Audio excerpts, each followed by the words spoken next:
지금 들어갈 내용은 뭐에 대해서 들어갈 거냐면 원자량이라는 거에 대해서 들어갈 거야. 자, 원자량이라는 걸 들어갈 건데 원자량을 들어가기 전에 이미 다 배운 내용이긴 한데 질량수에 대해서 한번 얘기를 해볼까? 자, 원자량과 질량수는 사용하는 용도는 어떠니? 거의 같아. 원자라는 새끼들의 질량이 실제로 가벼워, 무거워? 겁나 가볍지, 그치?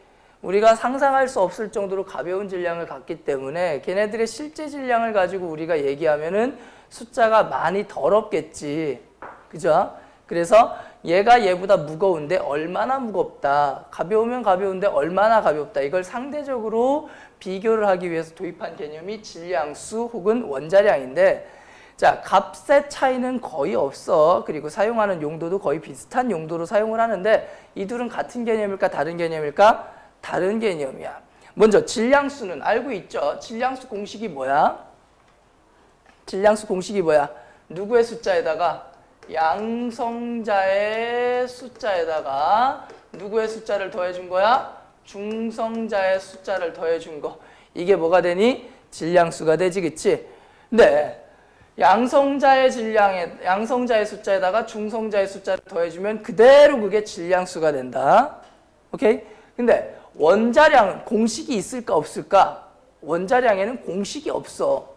그냥 딱 이거야. 누구를 기준으로 한 거냐면 탄소, 질량수 얼마짜리 탄소? 12짜리 탄소. 이 새끼를 기준으로 해서요. 얘보다 2배 무거우면 2배 큰 거고 얘 반이면 얼마가 되는 거야? 6인 거고 2배가 되면 24가 되는 거야. 원자량이. 그럼 이 둘의 차이가 뭐가 있느냐? 첫 번째, 이 질량수라는 거에선 전자의 질량을 뭐 했니? 무시했지. 너무 가볍기 때문에. 그죠? 그 다음에 두 번째, 양성자와 중성자가 실제 질량이 이퀄이야? 아니면 거의 비슷한 값을 가져? 거의 비슷한 값을 가져. 이퀄은 아니야. 그냥 더하면 안 돼, 원래는. 근데 거의 오차 범위에 오차를 무시할 수 있을 정도의 오차만큼의 질량 차이거든. 그러니까 그냥 더해서 질량수라고 우리가 얘기를 할 수 있었던 거야. 하지만 원자량은 얘를 기준으로 비교한 거기 때문에 오차가 제로야. 무슨 말이냐면 얘네들은 질량수는 무조건 뭘로 나오니? 정수야. 왜? 양성자도 정수고 그 다음에 중성자도 정수니까 무조건 정수로만 나와. 하지만 원자량이라는 건 상대적으로 비교한 거지. 그래서 전자의 질량도 포함되는 거야. 그리고 양성자와 중성자의 질량 차이도 포함되는 거야. 하다 보니까 얘네들은 소수점 쫙 나가는 거야. 파이랑 같은 거야. 뭐 이런 식으로 나온다고. 하지만 거의 반올림해서 쓰기 때문에 원자량의 실제값과 질량수의 실제값이 거의 어떤 값을 가질까? 비슷한 값을 가져요. 그리고 이제 이건 나중에 뭐 나오는 내용은 아니지만, 자, 아인슈타인이가 얘기했죠. 이런 공식 얘기한 적 있을 거야. E는 이꼬르 mc 스퀘어. 뭐 이런 공식 들어본 적 있지, 그치? 뭐야? 에너지는 질량에다 빛의 속도의 제곱, 에너지 질량 등가 원리 라고 얘기를 하는데, 뭔 말이냐면 에너지가 곧 질량이라는 얘기고 질량이 곧 에너지라는 얘기가 돼. 근데 방사성 원소, 방사성 동위 원소들 보면 번호가 뒤로 간 애들 보면은 붕괴되면서 방사선을 내뿜지, 그치? 방사선 자체도 에너지야. 에너지를 내뿜다 보니까 실제 질량수보다 에너지로 나간 질량수 값이 있기 때문에, 질량값이 있기 때문에 질량수하고 원자량의 차이가 뒤로 가면 뒤로 갈수록 좀 커지는 경향이 있어요. 근데 그건 안 배우는 내용이니까 그냥 그 정도에서 생략을 하고, 어쨌든 원자량은 요 새끼를 기준으로 해서 잡아서 비교한 숫자를 갖다 우리 뭐라고 얘기를 한다? 원자량이라고 얘기를 한다. 그래서 요 새끼가 기준이다. 그러면 우리가 기본적으로 원자량을 대략적으로 외워야 될까? 외우지 말아야 될까? 당연히 외워야 되겠지, 그치?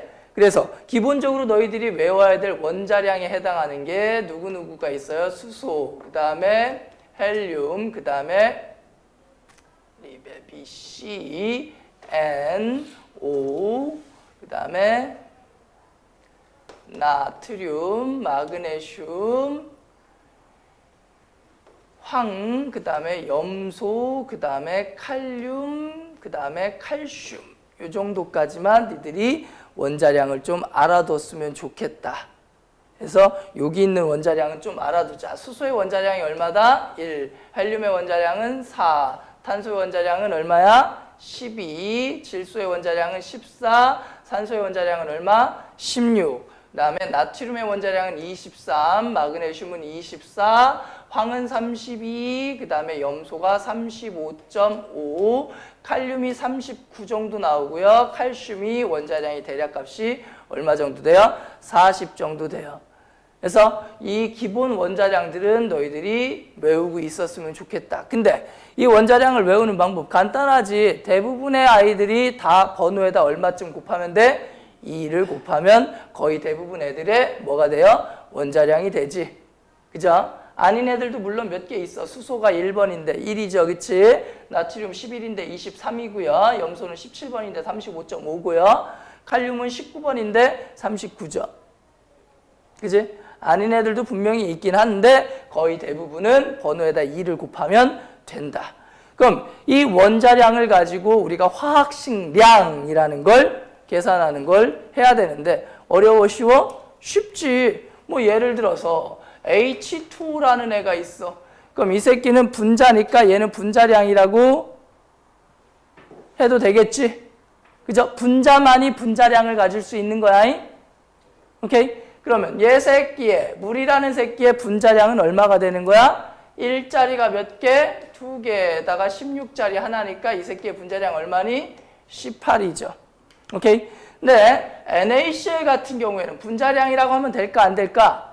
안 되겠지. 얘는 분자야? 분자가 아니야? 분자가 아니야. 그럼 얘는 화학식량이라고 해야 되는 거고 이 새끼의 화학식량은 나트륨의 원자량이 23이고요. 염소의 원자량이 35.5니까 얼마가 되는 거야? 58.5가 염화나트륨의 화학식량이다 라고 해주시면 되겠지.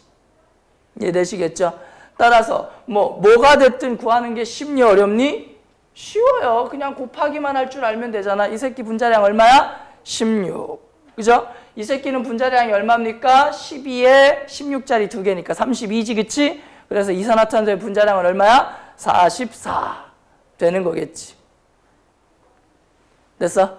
자, 따라서 분자량을 계산하는 건 원자량만 알고 있으면 쉽다, 어렵다? 쉽다. 됐어? 자, 그렇다면 우리가 원자량이라는 것도 알았고 원자량이 계산됨과 동시에 무슨 양도 계산이 되겠어? 분자량도 곧 그냥 계산이 되겠지. 됐어요? 자, 그리고 나서 이제 요걸 좀 들어가려고 합니다. 자, 뭐냐면 동위원소라는 게 있어. 동위원소. 자, 동위원소라는 말이 나오면 니들은 일반적으로 좀 쫄아. 왜 그러냐면 일본에서 원자력 발전소가 터졌는데 어쩌고저쩌다 그러니까 방사성 동위원소가 어쩌고저쩌고 뭐 이딴 얘기도 막 나오잖아. 그치? 근데 거기서 얘기하는 건 방사성 동위원소를 얘기하는 거고 우리가 지금 얘기하는 건 그냥 동위원소야. 그 둘에는 큰 차이가 있습니다. 자, 먼저 그냥 동위원소라는 건 뭐냐면 정의 자체가 이래. 뭐는 같아요? 양성자의 수는 같아요. 근데 뭐가 달라요? 중성자의 수가 달라요. 이런 관계에 있는 거를 우리는 동위원소 관계에 있다라고 얘기를 해. 근데 양성자 수가 같다라는 말은 양성자 수가 뭐야? 번호지. 양성자 수가 의미하는 게 뭐야? 번호잖아. 그치? 그럼 번호가 같다는 얘기야. 번호가 같다는 얘기는 결과적으로 양성자 수가 같다라는 얘기는 같은 원소라는 얘기야. 결국 같은 새끼라는 거지. 근데 중성자 수가 다르대. 그럼 중성자 수는 질량수에 영향을 주겠죠. 질량수는 누구 더하기 유분이 양성자 수에다가 누구를 더해준 게 질량수야? 중성자 수를 더해준 게 질량수지. 그치? 그럼 결과적으로 중성자 수가 달라진다라는 건 뭐가 달라진다라는 거니? 질량수가 뭐하다는 거야? 달라라는 걸 의미하는 거겠지. 이해되시죠? 자, 그러면 같은 원소이기 때문에 무슨 성질은 같은 거냐면 화학적 성질은 같은 거야. 근데 질량수가 달라졌기 때문에 무슨 성질은 다르다? 물리적 성질은 달라. 이게 뭐의 정의가 되는 거야? 동위 원소의 정의가 됩니다.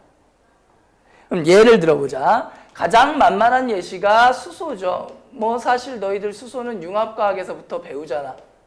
그죠? 수소의 동위원소 융합과학에서부터 배우지. 자, 수소는 몇 종류의 수소가 있어요? 세 종류의 수소가 있어요. 세 종류의 수소가 있지만 번호는 모두 다 몇 번이야? 1번이죠. 그치? 근데 질량수가 1인 수소가 있고요. 질량수가 2인 수소가 있고 질량수가 얼마인 수소가 있니? 3인 수소가 있죠. 오케이? 얘를 갖다가 그냥 수소라고 얘기를 하고 얘를 무슨 수소라고 부르니? 중수소. 얘를 갖다가 삼중수소라고 부르죠.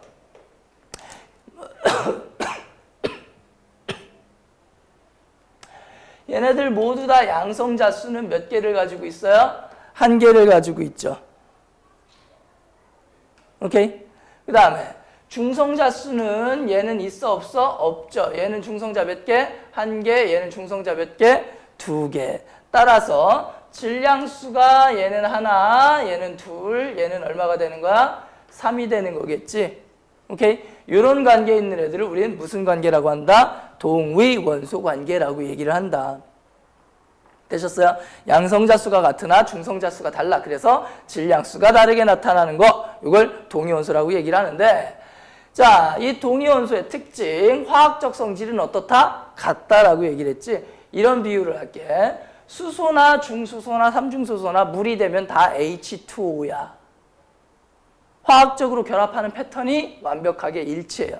근데 거기에다 심지어 수소로 만든 물을 마시나 중수소로 만든 물을 마시나 삼중수소로 만든 물을 마시나 니들이 느끼기에는 어떤 물이야? 같은 물이야. 뭐 다른 물이 아니야. 그냥 똑같은 물이야. 니들이 마시기에는. 그러니까 화학적으로는 차이가 있어 없어? 없어. 다만 밀도가 좀 다르겠지. 질량수가 다르니까.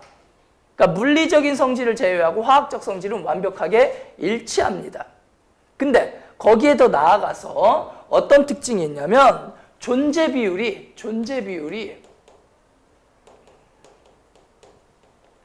어디서나 일정한 값을 갖습니다.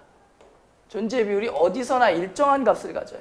이 말은 무슨 말이냐면 사실은 수소가 99% 이상이고 얘네가 1% 이하고요. 그다음에 삼중수소는 자연계에 존재하지는 않아요.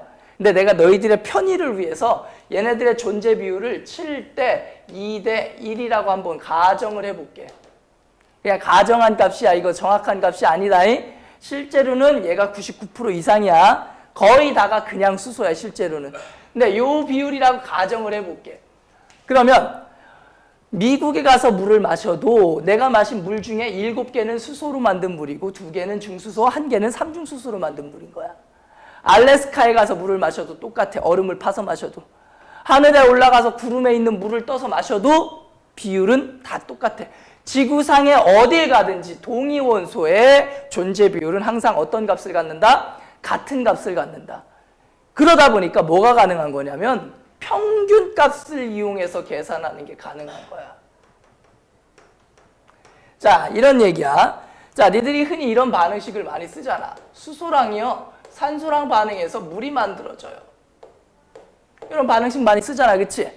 이때, 야, 이 수소가 중수소인지 삼중수소인지 그냥 수소인지 얘기하는 거 본 적 있어, 없어? 없죠. 그게 가능한 이유는 존재 비율이 다 같기 때문에 우리가 이걸 얘기할 때 그냥 평균값으로 퉁쳐서 계산할 수가 있다는 얘기야. 그러니까 여기서 얘기하는 건 그냥 평균값으로 항상 우리는 계산한다라는 걸 가정하는 거고, 거기에 한 가지 더 얘기해서 동위원소는 어떤 특별한 애들한테만 있는 게 아니라 거의 대부분의 원소한테 동위원소가 존재해. 그러니까 일부 원소 몇 개를 제외하고 나머지는 다 동위원소가 있습니다. 하지만 그 동위원소들의 존재, 자연계 존재 비율이 다 같기 때문에 우리는 그 동위원소를 따로따로 생각하지 않고 무슨 값을 이용해서? 평균값을 이용해서 문제를 풀어나가게 될 것이다. 그래서 무슨 원자량이라는 개념을 쓴다? 평균 원자량이라는 걸 계산한다.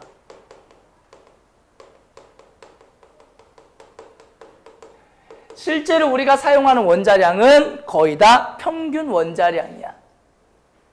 자, 말은 거창해. 평균 원자량. 말은 거창하게 써 있는데 실제로는 아무것도 아닌 거야. 뭐냐면 자, 제일 많이 비유를 하는 게 누구를 가지고 얘기해? 염소를 가지고 얘기를 합니다.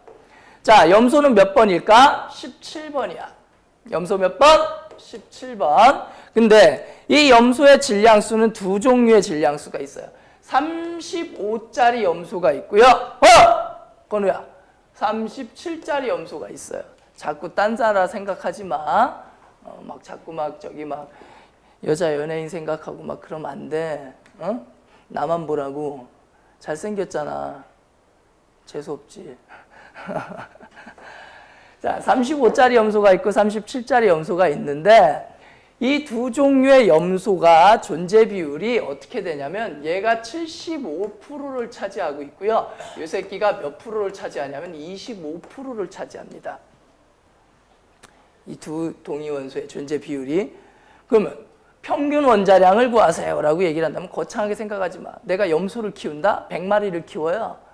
내가 키우는 염소가 100마리인데 그 100마리 중에 몇 마리는 75마리는 몇 킬로그램 나가? 35kg이 나가고 100마리 중에 25마리는 몇 킬로그램이 나가는 거야? 37kg이 나가는 거야.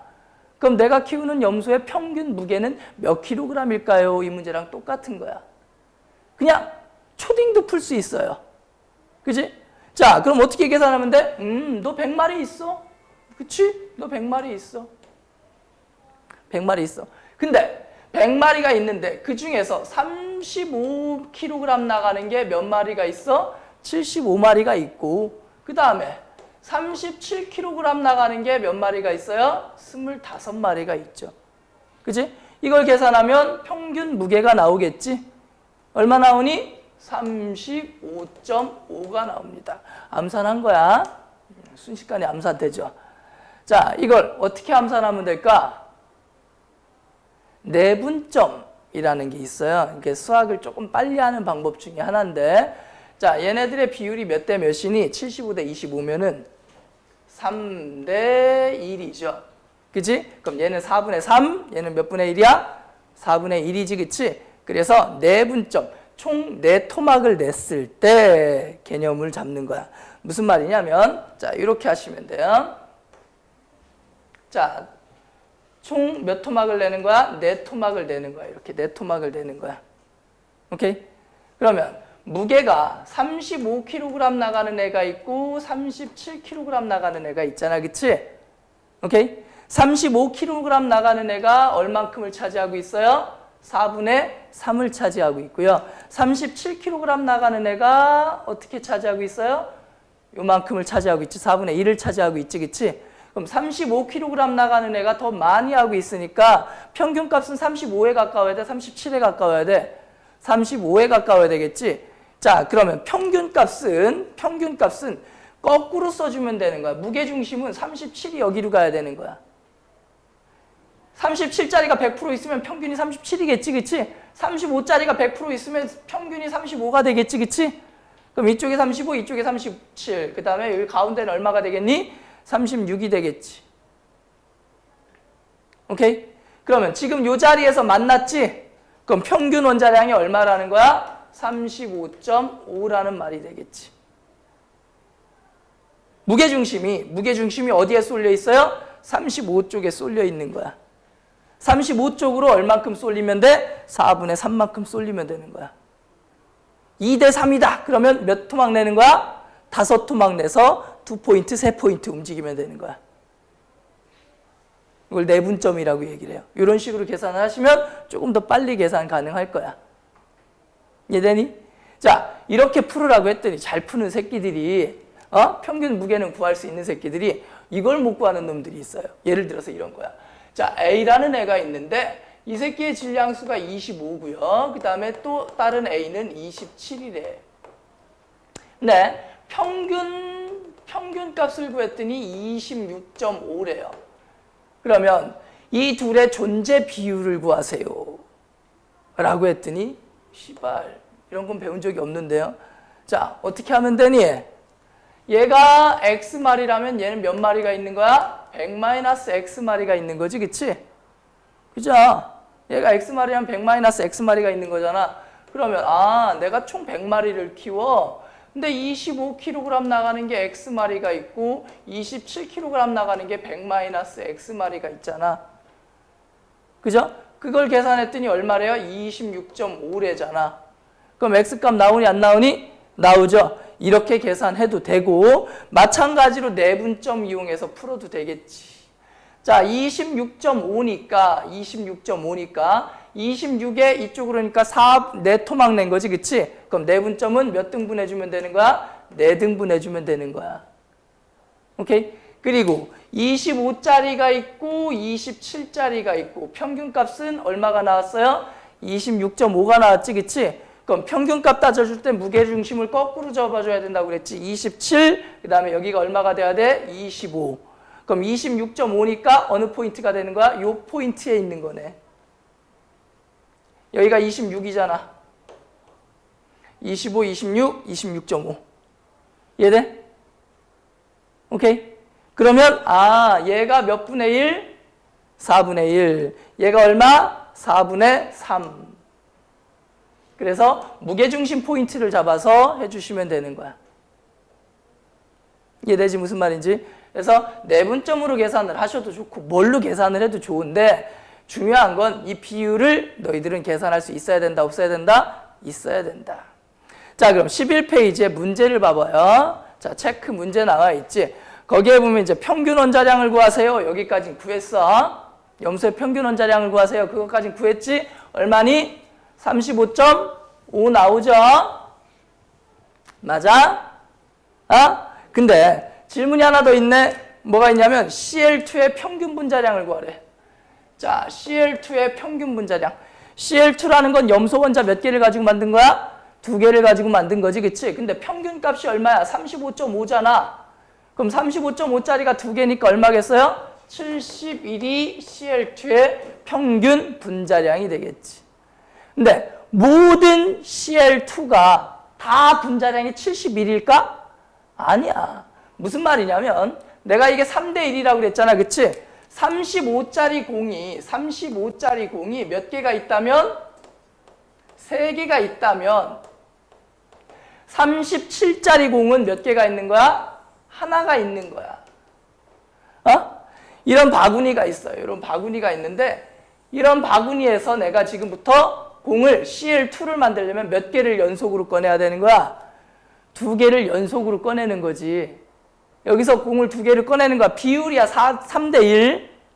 이해되지? 무슨 말인지? 따라서 2번 연속 꺼낸다고 했을 때 35짜리만 2번 연속 나올 수도 있겠지? 그러면 분자량이 얼마인 Cl2가 만들어지겠니? 70인 Cl2가 만들어지겠지.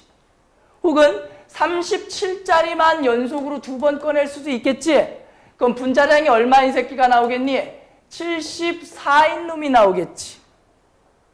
맞아? 혹은 35짜리 한 번에 37짜리 한 번 꺼낼 수도 있겠지? 그럼 분자량이 어떤 새끼가 나오겠니? 72인 새끼가 나오겠지? 그럼 가능한 염소의 분자량은 얼마가 되는 거야? 70, 72, 74가 가능한 염소의 분자량이 돼요. Cl2의 분자량. 가능한 Cl2의 분자량은 몇 가지가 있어요? 3가지가 있는 거야. 이해되니? 근데 존재 비율까지도 구하래. 그러면 이제 수학으로 생각하면 돼. 쉽게 생각해. 자, 35짜리를 꺼낼 확률이 몇 분의 몇이야? 4분의 3이죠. 그지? 근데 또다시 35짜리를 꺼내는 거니까 4분의 3이죠. 따라서 35짜리를 연속으로 2번 꺼낼 확률은 얼마가 되는 거야? 16분의 9가 되는 거야. 이해되니? 하나 꺼냈으니까 이번엔 3분의 2 아닌가요? 아니야. 무한대로 있다고 생각을 하는 거야. 지금 꺼낼 때도 4분의 3, 나중에 꺼낼 때도 몇 분의 3이야? 3분의 3이야. 무한대로 있기 때문에 그 비율은 줄어들어, 안 줄어들어? 안 줄어드는 거야. 무슨 말인지 아시겠죠? 오케이? 자, 그럼 37짜리를 연속으로 2번 꺼낼 확률은? 첫 번째 37짜리를 꺼낼 때 확률 4분의 1이지, 그치? 두 번째 꺼낼 때도 확률 몇 분의 1 나와요? 4분의 1 나오지, 그치? 따라서 분자량이 74짜리가 나올 확률은 몇 분의 1이 되겠어요? 16분의 1이 되겠죠. 여기까지 다 했어? 그럼 분자량이 72인 새끼를 만들어야 되는데, 자, 분자량이 72인 새끼가 나오려면 한 번은 35, 한 번은 37이지, 그치? 따라서 한 번은 35짜리니까 4분의 3이고요. 한 번은 37짜리니까 얼마야? 4분의 1이죠. 그죠? 이렇게 하면 끝나나? 아니야. 여기다가 곱하기 2를 한 번 더 해줘야 돼. 왜 그럴까? 35짜리를 먼저 꺼내고 37짜리를 나중에 꺼낼 수도 있지만 내가 37짜리를 먼저 꺼내고 그 다음에 35짜리를 꺼낼 수도 있겠지. 순서가 바뀔 수도 있잖아. 그러니까 여기다 확률에다 얼마를 곱해줘야 되는가? 2를 곱해줘서 얼마가 되는 거야? 16분의 6이 되겠죠. 오케이? 따라서 자, 70짜리 분자량이 존재할 비율은 얼마? 16분의 9가 돼요. 74짜리가 존재할 비율은 얼마? 16분의 1인 거고요. 그 다음에 72짜리가 존재하는 비율은 얼마가 되는 거겠어요? 16분의 6이 되는 거야. 이해되시니? 오케이. 자, 그래서 요거 되게 자주 나오는 거니까 꼭 알아두세요. 존재 비율까지 구하는 문제. 자주 나오니까 알아두시고요. 여기서 이제 하나 더 나아가서 그 밑에 문제를 보면은 자, 수소하고 염소하고 섞어서 누굴 만들어 주겠대? 이번에는 HCl을 만들어 주겠대. HCl을 만든대, HCl. 근데 수소의 동위원소가 몇 종류가 있어요? 1짜리 있고 2짜리 있고 3짜리가 있잖아. 그치? 수소는 동위원소가 몇 가지? 3가지. 그 다음에 염소의 동위원소는 35짜리 염소가 있고 37짜리 염소가 있어. 염소의 동위원소가 몇 가지가 있니? 2가지가 있죠. 그러면 HCl을 만들려면 바구니 속에 수소랑 염소랑 잔뜩 들어있는 거야. 아? 그 중에 수소 한 번, 염소 한 번 꺼낸다고 생각을 해. 그럼 수소를 1짜리가 나오고 염소 35짜리가 나올 수도 있겠지, 그치? 1에 35, 1에 37. 그러면 1에 35가 만나면 얼마짜리 HCl이 나오니? 36짜리 HCl이 나오겠지? 그럼 1에 37이 나오면 얼마짜리 HCl이 나올까? 38짜리 HCl이 나오겠지. 그 다음에 수소를 2를 꺼냈다고 쳐봐. 2에 35면 얼마짜리 HCl이 나와요? 37짜리 HCl이 나오겠지. 2에 37이면 얼마짜리? 39짜리 HCl이 나올 거야. 그 다음에 3에 35면 얼마짜리? 38짜리 HCl이 나올 거고 3에 37이면 얼마짜리가 나올까? 40짜리 HCl이 나올 거예요. 그럼 가능한 HCl의 분자의 종류는 몇 가지니? 6가지 분자가 가능해. 분자는 몇 가지 분자가 나와? 6가지 분자가 나와. 근데 물어보기를 가능한 분자량이라고 물어봤잖아. 가능한 분자량은 몇 가지가 되니? 38짜리가 겹치니까 5종류의 가능한 분자량이 있겠지. 이해되세요? 하지만 요 38짜리는 1에 37이 만난 거고 요 38은 3에 35가 만난 거지. 같은 분자야, 다른 분자야? 다른 분자야. 오케이? 분자의 종류로 치면 6종류의 분자인 거고 분자량의 가지수로 따진다면 몇 가지 분자량? 5가지 분자량이 가능하다라고 해주시면 되는 거야. 됐습니까? 자, 그래서 여기 11페이지까지 화학식량과 몰 해서 동위원소 평균 원자량 구하는 부분 대충 다 이해되시죠? 오케이?